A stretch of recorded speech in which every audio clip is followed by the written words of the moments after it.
come down with it, and they say that she was following all the protocols. They say she had protective clothing. The CDC is insisting that a protocol wasn't followed, and yet we see people who have gone to Africa by the hundreds dying from Ebola. Medical workers, doctors, unsure how they contracted this disease. They were following the protocols. I'm sure if you go to that country and you see if you've seen the pictures of people who have Ebola, the horrific blisters and just the condition that they're in, if you watch somebody that has contracted that, if you're treating those people, I would think you would use the utmost care to try to make sure that you don't contract that. I don't think people would treat it in the cavalier manner that we've seen Judge Jenkins illustrate in Dallas. I think they would be very much more concerned, very much more careful about this if they had actually treated people who came down with this. So my take on this from the beginning is that they are not telling us the truth about how it is transmitted, or they don't understand it.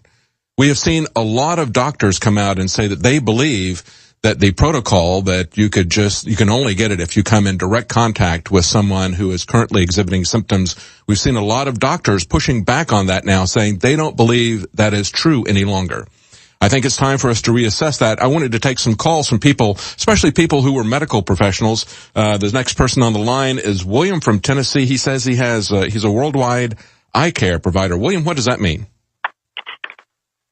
Hi, how you doing? Hi. What does that mean that you're a worldwide eye care provider? Well, I do medical mission work all over the place. I've done it in Africa, Haiti, South America, all over. Okay. And what did you want to say about the Ebola outbreak? Okay, well, what I want to say basically is, like, when I go to some of these countries, I see a lot of people, dying from stuff that's so simply conquered here that it's not funny. I mean, that's just something that happens. It means that their healthcare system is just not up to par at all, for one. Now, to let the stuff come here is kind of stupid, because a lot of the countries do not even let me enter unless I have certain vaccinations. Yeah, it was interesting to see that as these Marines were touching down in Ebola, it was Liberian doctors who came out and took their temperature. We don't see that happening anywhere in the United States. Right. Now, I mean, I'm one of the ones who was in Florida during those hurricanes, and I've seen the fights for gas and stuff like that, and that judge that walked in that house is an idiot. I hate to say that, but yeah. It was very reckless. That was very reckless behavior. I don't know listen, he's got an agenda. This is a guy cut his teeth on open borders, and that's his agenda. He's up for re-election in a couple of weeks. People in Dallas need to take note of this. But absolutely, what he did was recklessly modeling behavior that nobody should be that cavalier about with this disease, Ebola. Yes. Now, for sure, I was a first responder in, like, Haiti during those earthquakes. And I was right there when the press was lying, or CNN was lying to the public, and they actually had to recant what they said, because Dr. Sanjay Gupta said, they're making all those first responders leave for security concerns. And we was just getting on the buses, getting our equipment off. And we was like, what? And... No, you're kidding me. CNN was actually caught lying? Can't believe it.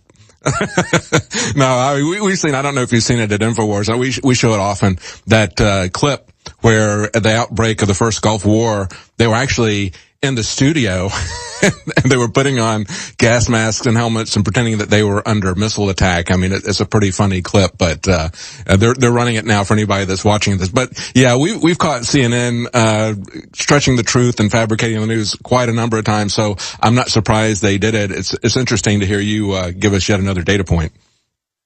Well, get ready. That's all I got to say. Yes. Well, thank you so much. Let's go to Jerry in Georgia. Jerry. Hi, David. I just wanted people to think that I want to point out that the soldiers being sent over to Africa, they're nothing more than a mandatory control group for a clinical trial. I believe so. I believe so. We've seen that happen many times, haven't we, with the U.S. military? They've used them as guinea pigs. Yes, sir. Alex has documented many times, but also when I was sent overseas to Panama, you're given all kinds of inoculations. You don't know what you're given.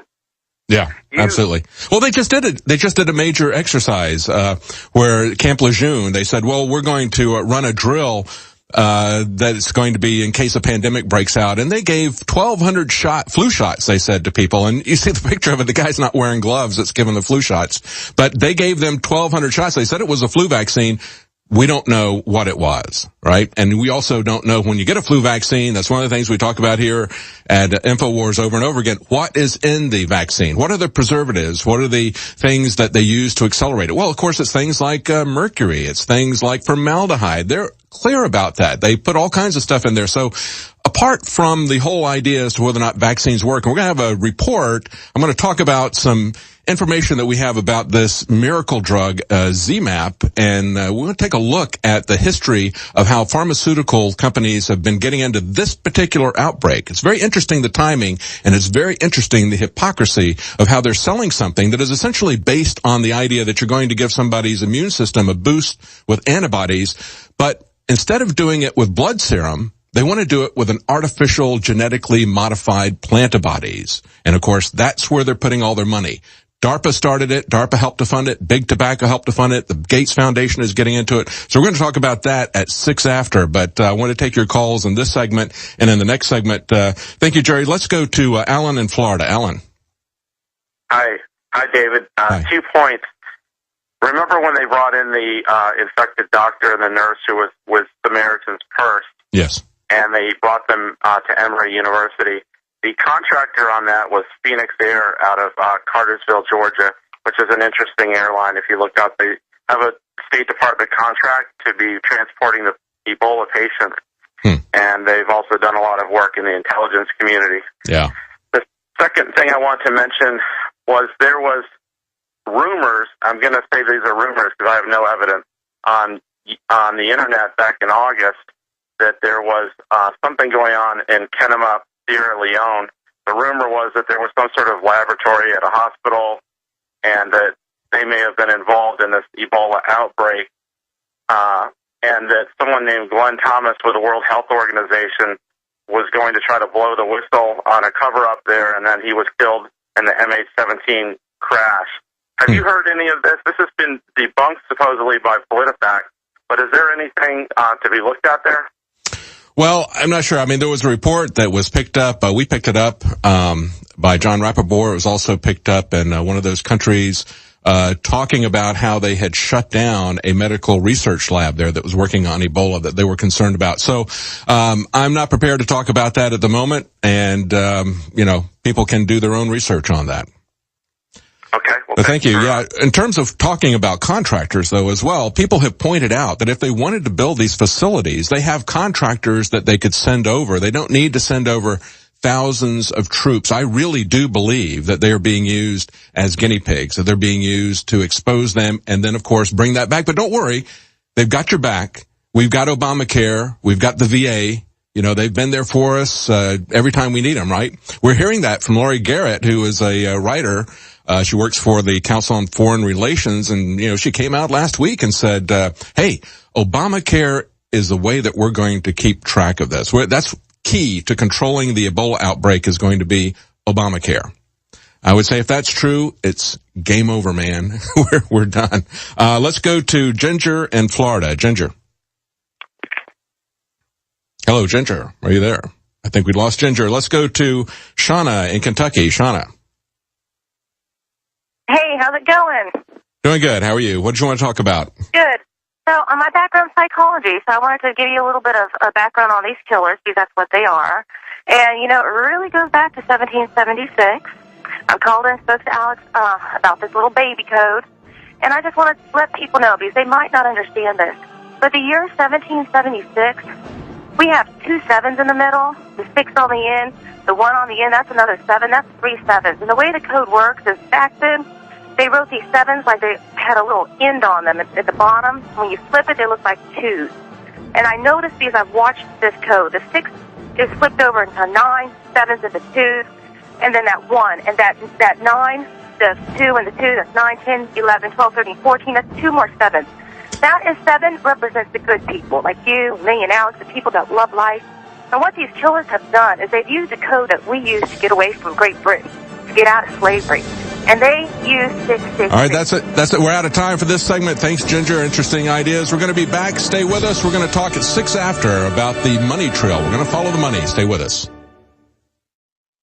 From the water table to our soils to the atmosphere itself, our world is becoming more and more toxic each and every day. But it's not just the air outside that's toxic. Indoor air has been shown to have 2 to 5 times higher concentrations of pollutants than even outdoor air. And most Americans spend 90% of their time inside using toxic chemicals within their homes. There are more than 42 million smokers in the United States. Well over 1,000 types of mold and mildew linked to numerous conditions. And don't forget the fact that 6 million Americans live with pets they're allergic to as well. When I began to research these statistics, it was clear to me it was time to start cleansing my lungs in order to combat the toxic environment that we cannot escape but that we can fight back against. Made with organic and wild cultivated herbs and manufactured in the USA, the new InfoWars Life Lung Cleanse is here in a convenient spray bottle that can be brought with you throughout any toxic environment. Now available exclusively at InfoWarsLife.com or by calling toll-free 888-253-3139.